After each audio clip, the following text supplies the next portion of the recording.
Hello guys, कैसे हैं आप लोग। सभी का स्वागत करता हूं आपके अपने यूट्यूब चैनल अवधेश कुमार कामत पर। बच्चों, आज जो बात होने वाली है वो चैप्टर लाइट के बारे में होने वाली है।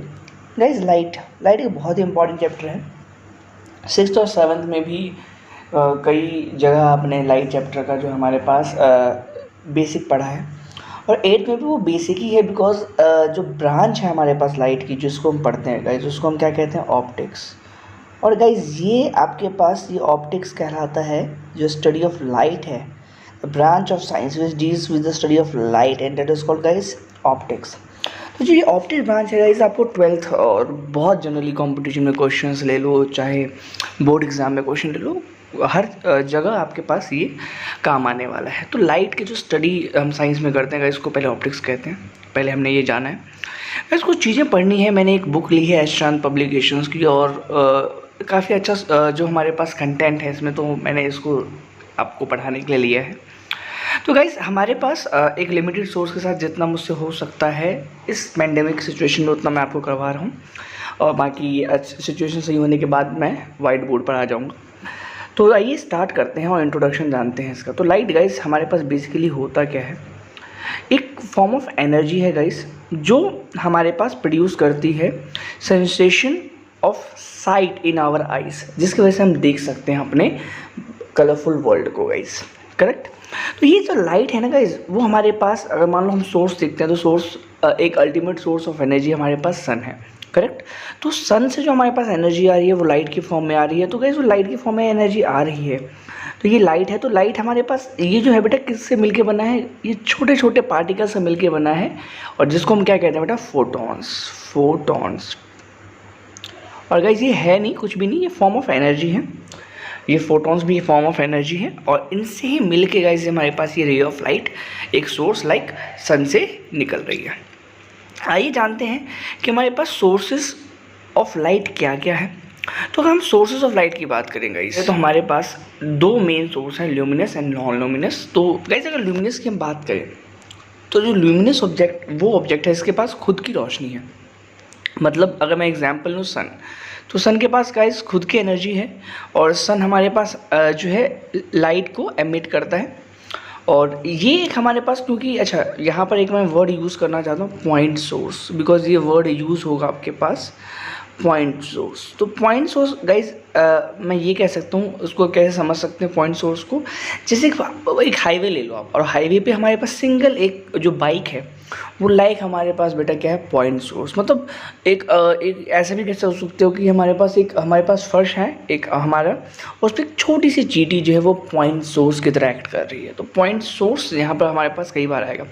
तो गाइस, हमारे पास जो ल्यूमिनस ऑब्जेक्ट है, वो ऑब्जेक्ट है जिनके पास खुद की रोशनी होती है, जो हमारे पास क्या एमिट करते हैं गाइस, आपको लाइट प्रोड्यूस करते हैं। फॉर एग्जाम्पल आपके पास, अच्छा ये आर्टिफिशियल भी हो सकते हैं गाइस, और ये आपके पास जो है नेचुरल भी हो सकता है। जैसे एग्जांपल सन, तो सन हमारे पास, आपके पास नेचुरल ल्यूमिनस ऑब्जेक्ट है, जबकि जो ट्यूबलाइट है या CFL बल्ब है, तो गाइज ये हमारे पास क्या है, आपके पास आर्टिफिशियल ल्यूमिनस ऑब्जेक्ट है। तो हमारे पास मेन कहने का मतलब ये है कि ये हमारे पास क्या प्रोड्यूस करते हैं बच्चों, खुद की रोशनी, जिसकी वजह से हम अपने कलरफुल वर्ल्ड को देख सकते हैं। दूसरा बेटा हमारे पास होता है नॉन ल्यूमिनस ऑब्जेक्ट। तो गाइस, ये नॉन ल्यूमिनस ऑब्जेक्ट जो होता है, तो ये हमारे पास क्या होता है बच्चों, जिनके पास खुद की रोशनी नहीं होती, जो खुद एमिट नहीं करते लाइट को, बट हाँ एक ल्यूमिनस ऑब्जेक्ट के रिफ्लेक्शन की वजह से वो हमें दिखाई देता है। फॉर एग्जांपल हमारे पास गाइस मून हो गया, ये मून है हमारे पास, और ये सन है, सन की रोशनी मून पे पड़ेगी और ये हमारे आइज़ में जाएगी गाइस। तो इस वजह से जो हमारे पास है, हम मून को देख सकते हैं। तो क्योंकि मून के पास तो खुद की रोशनी नहीं है, तो गाइस ये हमारे पास हो जाएगा non luminous object. Non luminous object, because उसके पास खुद की रोशनी नहीं है, हाँ, लेकिन ल्यूमिनस ऑब्जेक्ट के रोशनी के आने के बाद जो रिफ्लेक्शन हो रहा है, उसकी वजह से वो हमें दिखाई दे रहा है। तो समराइज़ करने पे हमें ये पता लग गया कि नॉन ल्यूमिनस ऑब्जेक्ट हमारे पास वो होते हैं जो ल्यूमिनस ऑब्जेक्ट की लाइट के फॉल होने की वजह से दिखाई देते हैं। करेक्ट। तो ये हमारे पास दो चीज़ें हैं बेटा हमारे पास, that is luminous and non luminous object, and these are the source of light, जहाँ से हमें लाइट मिलती है, रोशनी मिलती है।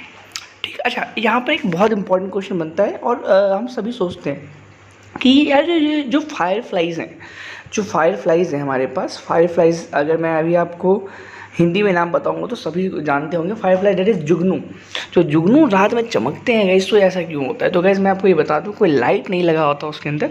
एंड यस, आपके मन में आप सोच रहोगे सर कि फायर फ्लाइज जो है वो हमारे पास जो है ल्यूमिनस ऑब्जेक्ट है या नॉन ल्यूमिनस ऑब्जेक्ट है? तो guys fire flies a natural luminous object, because उसके पास खुद की रोशनी होती है। हाँ, अब दिन में कोई रोशनी अगर हमारे पास कोई जुगनू जो है अगर फ्लाई कर रहा है तो नहीं दिखाई देता, बिकॉज लाइट और जो इंटेंसिटी जो लाइट की होती है फायर फ्लाइज की उतनी ज़्यादा नहीं होती कि वो अलग से रोशनी दिखाई दे। तो fireflies actually oxygen oxidise होता है। अभी ऑक्सीडेशन रिएक्शन अगर समझो तो आप ऐसा समझो कि ऑक्सीजन से एक केमिकल रिलीज होता है फायर फ्लाइज से, जो ऑक्सीजन के साथ रिएक्ट करता है। ऑक्सीडाइज होने के बाद एक केमिकल रिएक्शन करता है, जिसके वजह उस केमिकल रिएक्शन में गाइस लाइट, एक विजिबल लाइट प्रोड्यूस होती है जो हमें रात के समय दिखाई देती है। तो guys fireflies is a natural luminous object. तो these are the basically talk about the sources of the light. तो आई थिंक ये क्लियर होगा आपको। तो गाइस अब हम बात करते हैं कुछ प्रॉपर्टीज़ लाइट की। तो गाइस लाइट जो है हमारे पास, वो हमारे पास कुछ प्रॉपर्टीज़ भी फॉलो करती है, जैसे वो हमेशा स्ट्रेट लाइन में ट्रेवल करती है गाइस। तो light is always travel in a straight line. तो कुछ बच्चों ने एक्सपेरिमेंट भी किया होगा अपने 6-7 में कि 3-4 कार्डबोर्ड ले लिए होंगे। मान लो ये पहला कार्डबोर्ड है हमारे पास गाइस, ये दूसरा कार्डबोर्ड है, ये तीसरा कार्डबोर्ड है। यहाँ पे मैं टॉर्च ले लेता हूँ एक, और यहाँ पर एक स्क्रीन देता हूँ। तो लाइट हमेशा बेटा एक यहाँ से इन सिमिलर होल से पास होते हुए बेटा यहाँ पर एक हमारे पास इमेज फॉर्म करती है। तो इससे हमें ये पता लगता है कि लाइट जो है बच्चों वो क्या कर रहा है, स्ट्रेट ट्रैवल कर रहा है। तो light always travel in a straight line, ठीक है। बाकी हम कुछ बात करेंगे कि लाइट की प्रॉपर्टी की वजह से बहुत सारे फिनोमेना होते हैं गाइस। जैसे मैं अगर सिंपल से बताऊँ कि शेडो फॉर्मेशन। ये बच्चों अगर मेरे पास ले लो ये टॉर्च है, और टॉर्च अगर ये लाइट एमिट कर रहा है बच्चों, और अगर मैं यहाँ पर एक ओपेक ऑब्जेक्ट लेके आऊँ, और ओपेक ऑब्जेक्ट ये 6-7 में पढ़ चुके हो आप, opaque object, transparent object, translucent object. तो ये ओपेक ऑब्जेक्ट वो ऑब्जेक्ट होता है जिसके अंदर से लाइट पास नहीं होती। तो अगर मैं ये ओपेक ऑब्जेक्ट इस पाथ पे ले आऊँ लाइट के, तो गाइज यहाँ पर हमारे पास शेडो फॉर्म होगा। तो शेडो जो फॉर्मेशन है वो भी लाइट की प्रॉपर्टी की वजह से ही होता है गाइज। तो ये हम बाद में पढ़ेंगे। तो ये कुछ प्रॉपर्टीज ऑफ लाइट है जो मेन जो हमने भी डिस्कस की guys. First that is light जो है बच्चों हमारे पास वो क्या होता है बेटा, हमारे पास आपके पास एक बहुत ही सिंपल हमारे पास ये कंटेंट था कि लाइट हमेशा बेटा क्या करता है, स्ट्रेट लाइन में ट्रेवल करता है, ठीक है। तो अब हम बात करते हैं यहाँ पर बहुत ही अलग चीज़ की जो आपने पहले कभी नहीं पढ़ी होगी, and that is beam of light. And beam of light guys अगर मैं बात करूँ सन की, तो अगर सन से एक लाइट यहाँ से निकली, that is a ray of light. Ray of light because यहाँ पे एक स्टार्टिंग पॉइंट और ये कहीं जा रहा है। बट अगर मैं बहुत सारे ये रेज को मिला रहा हूँ तो गाइस ये अब जो बंच है, ये जो हमारे पास ग्रुप ऑफ रे है, that is called beam. And ये बीम जो बच्चे हमारे पास है वो दो तरीके से हो सकते हैं, radiating beam and non radiating beam. अब यहाँ पर ये दो नए टर्म्स हैं, रेडिएटिंग एंड नॉन रेडिएटिंग। तो रेडिएट मतलब बेटा हमारे पास क्या होता है कि जो हमारे पास रेडिएट करना मतलब इस तरीके से समझ सकते हो कि हमारे पास एक ये लाइट है हमारे पास, हेडलाइट कार की। तो ये गाइस हमारे पास कुछ इस तरीके से जो हमारे पास है लाइट को प्रोड्यूस करता है। लेकिन कुछ ऐसा तो नहीं है कि लाइट अगर हुआ तो ये इन्फिनाइट तक जाएगा।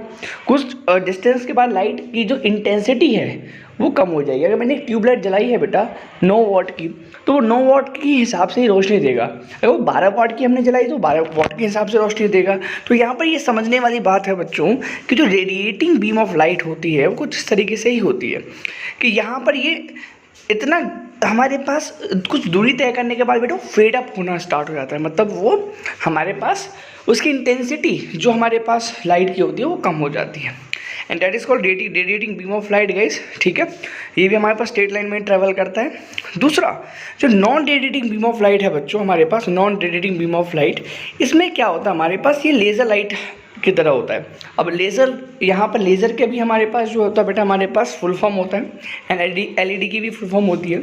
ये लेज़र और एलईडी में हमारे पास क्या हमारे पास होता है कि देखो मैं यहाँ पर डायग्राम दिखाऊँ तो लेज़र लाइट अगर मैंने एक जगह से दूसरी जगह हमारे पास गाइस हमने उसको एक सरफेस पे मारा है, मान लो अगर हम छत पे गए और दूसरे छत पे हम उसको मार रहे हैं तो उसकी इंटेंसिटी कम नहीं होती, आपने देखा होगा कि वो उतनी ही इंटेंसिटी के साथ उतनी ही दूर तक जाके भी फेड अप नहीं होगा।